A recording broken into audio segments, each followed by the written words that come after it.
پاکستانیوں 2021 میں لیاقت جتوئی نے الزام لگایا تھا کہ اس وقت کے گورنر اور کچھ دیگر پی ٹی آئی رہنماؤں نے 35 کروڑ روپے رشوت لے کر سیف اللہ ابڑو کو سینیٹر بنوایا تھا۔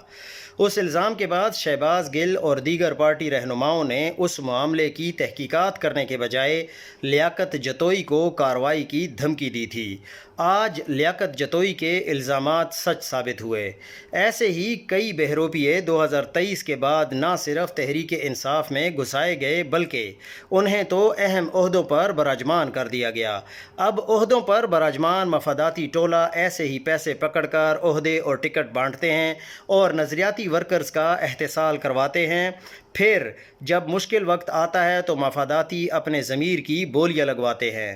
آزاد کشمیر میں پی ٹی آئی کے برسوں پرانے ورکرز اور بے لوث عہدیداران پر حال ہی میں ایک مال خور وکیل مسلط کیا گیا، اور وکیل جو 3 سال پہلے تک تحریک انصاف کا حصہ تک نہ تھا، اور موصوف نے 3 سالوں میں عمران خان کے وکیل ہونے کے نام پر اتنا پیسہ بٹورا کہ پیدل سفر سے اب کروڑ کے قریب کی گاڑی کا مالک گندے کمرے سے پرکشش فلیٹ میں شفٹ اور بٹنوں والے موبائل سے آئی فونز جاڑ لیے، جبکہ موصوف کی وکالت میں قابلیت صفر ہے۔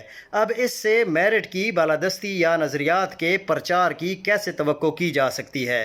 ایسی سینکڑوں اور مثالیں ہیں المختصر پاکستانی سیاست میں، جس جماعت میں بھی جہاں نظریاتی اور دیرینہ کارکنان اور عہدیداران کے بجائے 2 ٹکے کے سفارشی ٹٹو اور مال خور مسلط ہوں گے، وہاں پر مشکل وقت میں لوٹے ہی پیدا ہوتے رہیں گے۔